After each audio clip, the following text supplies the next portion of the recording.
কালকে শ্রাবণ মাসের প্রথম সোমবার, আর তাই আজ নিরামিষ সিদ্ধ ভাত।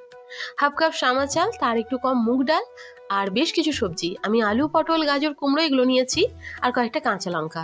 তোমরা চাইলে আরো অনেক রকমের সবজি দিতে পারো, তোমরা যেগুলো ভালো খাও। আমার তো এগুলো বেশ পছন্দের সবজি, তাই আমি এগুলোই দিয়েছি। 2-3 বার বেশি করে করে জল দিয়ে ভালো করে ধুয়ে নিয়েছি, আর অনেকটা জল দিয়ে আর একটু লবণ দিয়ে এটা সেদ্ধ বসিয়ে দেবো। ভীষণ সিম্পল খাবার এটা, জানি তোমরা সকলেই অনেক পছন্দ করো, আমারও ভীষণ পছন্দের। অনেকক্ষণ পেট ভরা রাখে, তেমনি এরকম খাবার মাঝে মধ্যে খেলে পেটটাও বেশ ভালো থাকে। সিদ্ধ এই ভাতের সঙ্গে ঘি আর ভীষণ ঝাল ঝাল কাঁচা লঙ্কাগুলো দারুণ লাগে।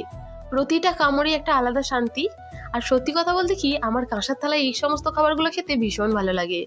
এটা রেসিপি ভিডিও নয় বলতে পারো, তবে এটা আমার যেহেতু পছন্দের খাবার তাই তোমাদের সঙ্গে শেয়ার করলাম। আর কারা শ্রাবণ মাসের সোমবারগুলো পালন করছো অবশ্যই কমেন্টে জানিও। আর এই খাবারটা তোমাদের কার কার আমার মতোই এত পছন্দের সেটাও জানিও কমেন্টে। সকলে অনেক ভালো থেকো, সুস্থ থেকো। ভোলা মহেশ্বরের কাছে এটাই প্রার্থনা।